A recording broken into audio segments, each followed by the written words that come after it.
Jurrien Timber to Arsenal is edging closer and closer. Yes, people, welcome back to another Arsenal transfer news video. As always, if you love being kept up to date with daily Arsenal transfer news vids, make sure you subscribe down below. My new road to 4,000 subscribers, and let me know in the comments your thoughts on Jurrien Timber to Arsenal. It's a win-win for both of us. Let's get straight into the tweet coming from Fabrizio Romano today, suggesting this.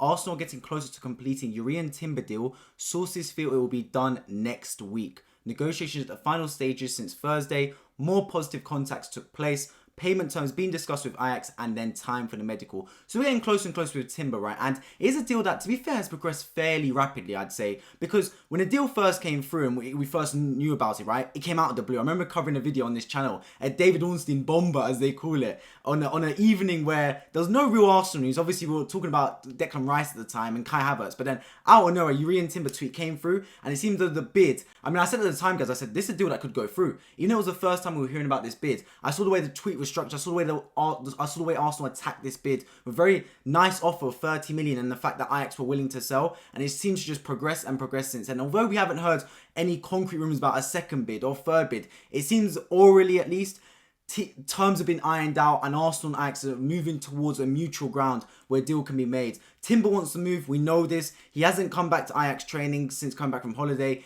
He was waiting to come back to London to do the medical, and I do expect the deal to get done imminently. Now, the news so far this weekend has been slow, but that's not really a surprise. Weekend always is slow for transfer news. Because look, the guys aren't working 7 days a week, let's be honest. I know all the Arsenal fans want Edu to be on his phone 7 days a week, but the man does need some rest. So Sundays and Saturdays and especially Sundays usually quite slow when it comes to transfer news. But next week, Monday, I'm expecting it to ramp up rapidly, man. I'll be having transfer news videos daily as I always do, maybe twice a day, because from Monday, I expect the Rice medical, the Timber medical, maybe Arsenal pushing for another midfielder as well, outgoings as well. I expect it to all ramp up from Monday as we enter July, and we're less than 2 weeks away from pre-season starting for Premier League clubs, which I cannot wait for, by the way. I can't wait for the new season. So make sure you hit the bell notifications as well as subscribing. That's super important so you never miss a video I upload. But in terms of Timber deal, guys, I've said this from before. I think this one's going to get done. I think it'll get done before Rice.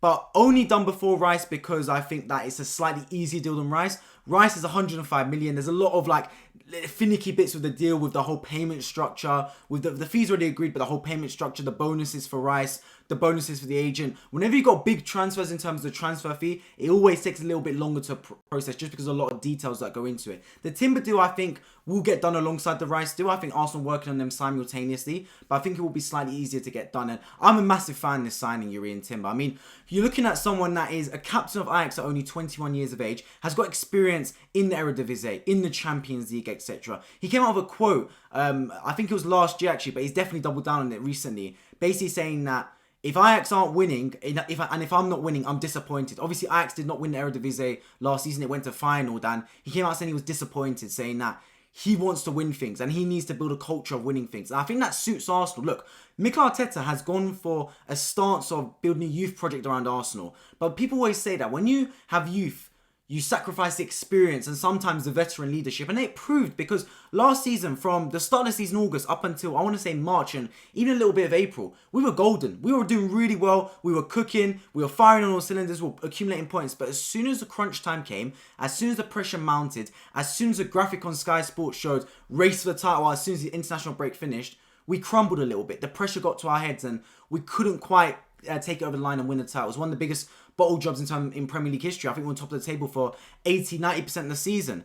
And that shows that despite all the youth exuberance that we have in our squad, the tenacity, you do need a little bit of experience there. So Arteta hasn't caved in that. He hasn't gone, okay, now we're going to go for 30-year-olds, 32-year-olds and go for pure experience. He still wants the youth players to come into the club, but he wants to supplement that with youth players that have got experience in big occasions. You look at Jurrien Timber, captain at his young age. Look at Kai Havertz, winning goal in the Champions League final and Super Cup final. These are young players that have got experience in big moments. And I think we need that because, look, Bukayo Saka, amazing footballer. Odegaard, amazing footballer. Same with Martinelli. But let's be honest, what real experiences have they got, at least in an Arsenal shirt? Saka, you could say the Euro 2020 final, fair play. But that's for England. What experience have you really got in an Arsenal shirt for these crunch moments? Not really. That's not a discredit to them. It's just Arsenal haven't gone far enough in the Champions League, really. I think last season in the Premier League was the first time I've really felt as an Arsenal fan we were this close to win the major title. I know we've had the FA Cup, etc. But in recent seasons, we haven't come close to win the Premier League, and let alone the Champions League. We've always got knocked out to Bayern Munich or Barcelona in the last 16 or quarterfinals. So I like the fact that Arsenal moving in the right direction. I like the strategy by Arsenal to bring in these young players that have got experience alongside. We're not just bringing in young players for the sake of it. And I also like the fact that we're bringing in players that, A, want to join Arsenal, are excited to join Arsenal in that sense, but also can bring a real benefit to the team in terms of their success right now. Because let's not make any mistake about it, right? Ramsdale, Odegaard, Ben White, players like that were brilliant signings by Arteta and Arsenal, but they were a risk. They were brought in as projects. I mean, when we brought in Ramsdale, right, there was quotes saying that he's going to be number 2 and then he's going to take over from Leno in a couple of seasons' time. Obviously, that's been fast-tracked by how well Aaron Ramsdale's done. Similarly, Ben White, I know we spent 50 million on him, but that wasn't a player that's going to hit the ground running we expected. We thought he'd take some time to adapt. And that's all well and good when you're out the Champions League or when you're out the Europa League at times and when you've got a real project. But we're now at the point where we're in the Champions League and we want to fight to win titles. We came so close last season. We want to take that extra step further and try and win a Premier League. And for me, I really want to win that Champions League. I don't want to just be part of the Champions League. I want to really go for it and try and win it. How realistic that is, only time will tell. But that means you're going to need to sign players that are ready right now. You're going to need to sign players that are the big hitters. And I've said this before, right? Arsenal's strategy in previous seasons has been avoid auctions. Avoid bidding wars with other clubs. Just sign a player if we're the only club in for them. When we went for Odegaard, it was only us and Real Madrid in negotiations. We got the player done. No one else really wanted Odegaard. Same with Ben White from Brighton. Same with Ramsdale from Sheffield United, etc. Very rarely have we gone for players that other clubs wanted. Because when we did, like Lisandro Martinez, we pulled out as soon as United wanted him. Like we did for Mykhailo Mudryk, we pulled out once Chelsea put in a bid. We didn't match it. But we've kind of changed our stance and I like that because if you want the big players, other clubs are going to be interested. Let's be completely honest about it. The world-class players are going to be desired by multiple clubs. We wanted Declan Rice. Okay, great. He's wanted by Bayern Munich, Man City, Chelsea, etc. Man United interested. But what do? We put in a bid, we move like a big club and we get it done.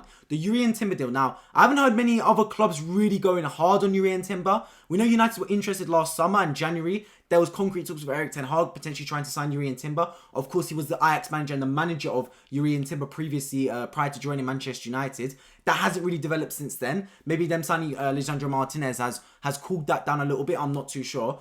But I think the way it's gone, because Arsenal are so forthright in going for Jurrien Timber, and because Arsenal are a massive club, the third biggest in England in my opinion, massive global fan base, got the Champions League backing, got a brilliant young manager and young team, on an upwards trajectory. Players want to join Arsenal right now. And that means as soon as Arsenal went for Jurrien Timber, he probably said, look, I want Arsenal. That's it. And the other clubs thought, okay, no point going in for it. Arsenal pretty advanced for Jurrien Timber anyway. There's no point getting involved. So if you're a big club like Arsenal, you got to move with stature, move with weight. Because right now, we are one of the most lucrative clubs to come to in world football. And that wasn't the case in previous seasons. Look, your name precedes yourself. Arsenal will always and forever be one of the biggest clubs in the world.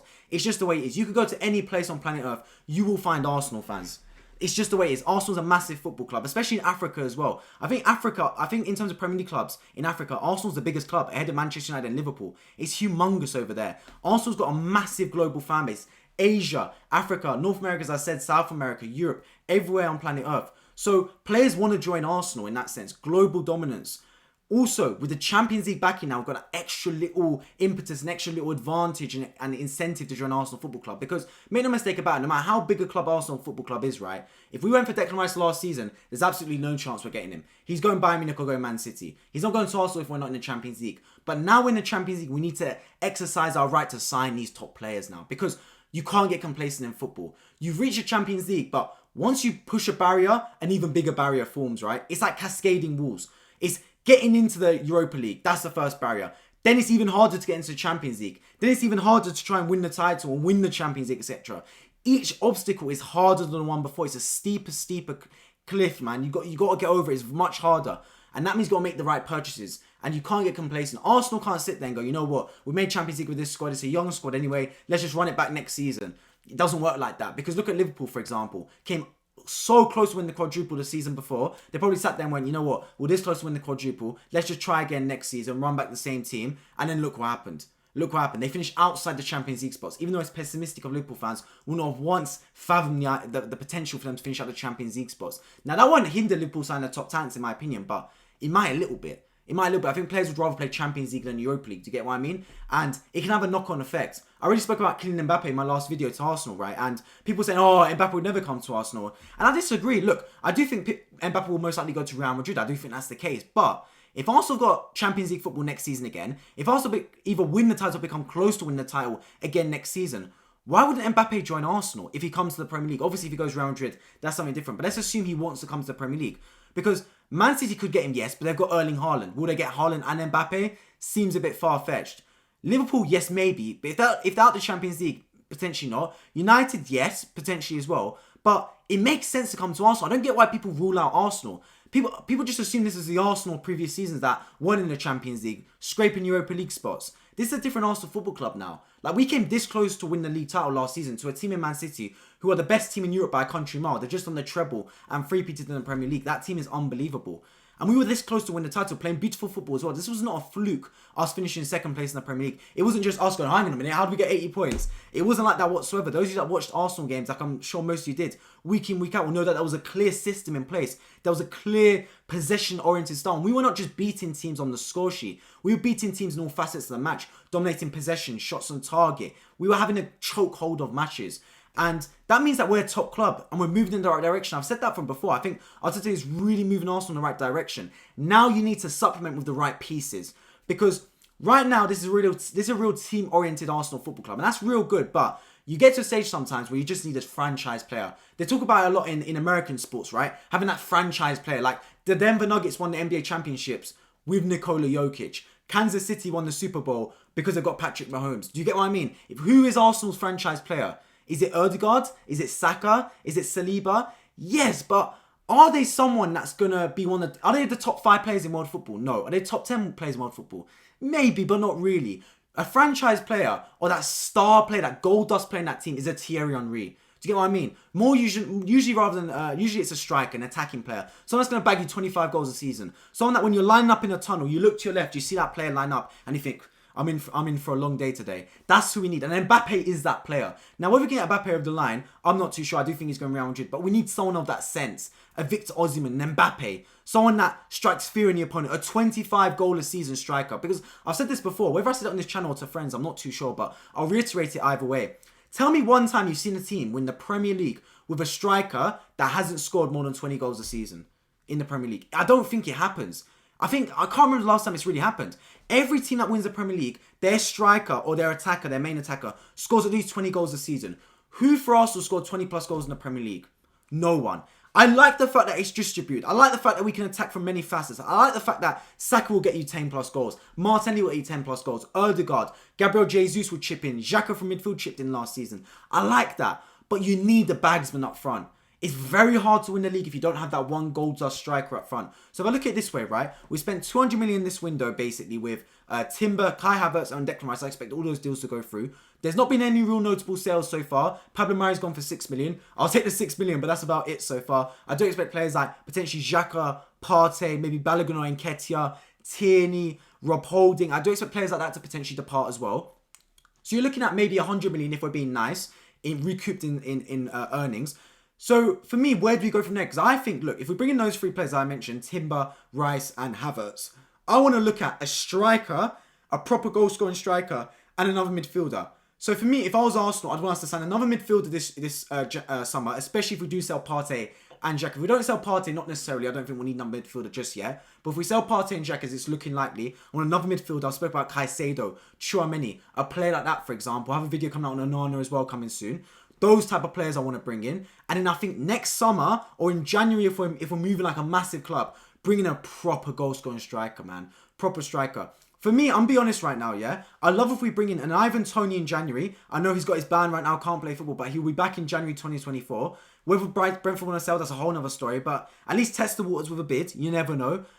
And also, other than Ivan Toney, I want to see us bring in a proper goal-scoring machine. Because Ivan Toney's a brilliant striker, but he's an all-round striker. Ivan Toney did brilliant last season, by the way. I think he's top 5 strikers in the Prem. And people sit there going, how's Ivan Toney top 5 strikers in the Prem? He is. Like, I've watched a lot of Brentford games. He's got every part of his game he's good. He's 7 out of 10 in every facet of being a striker. He'll hold up the ball well. He'll link up play. He'll bag you goals. I mean, check out Ivan Toney's stats for Brentford last season. And that's in the Brentford team, by the way. I think my dream striker would obviously be someone like Harry Kane, but look, he plays for Tottenham. I mean, if he played for any other club other than Tottenham, I'd say we can get him, but look, even if we bid 100 million, I think Daniel Levy will just put the phone down straight away to Arsenal Football Club trying to sign Harry Kane. But look, if he wants to do a Sol Campbell, I mean, be my guest. We're here with open arms for you, Harry Kane. But that's neither here nor there. Look, The main thing is Arsenal do need to bring in a proper striker, in my opinion. Goal scoring striker. And I think that won't happen this summer. A lot of Arsenal fans are calling for it, but I don't think it'll happen. And look, if we do bring in a Caicedo, a Rice, a Havertz, and a Timber and ship out the Deadwood, for me, that's a 9 out of 10 window. 10 out of 10 would be with that goal scoring striker. But look, we're not going to spend 350 million this window. We're not exactly Todd Bowley's Chelsea. So I like the strategy Arsenal have gone for thus far in the window. That's for absolute sure. And I expect us to keep kicking on. And I expect next week, I'm recording this on a Sunday. This video will come out on a Sunday. I expect from next week, Monday, big ramp up in news in terms, definitely incomings.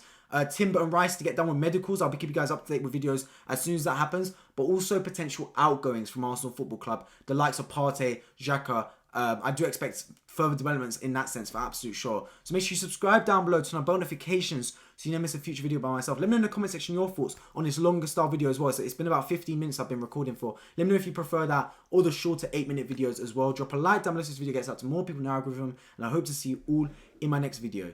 Take care.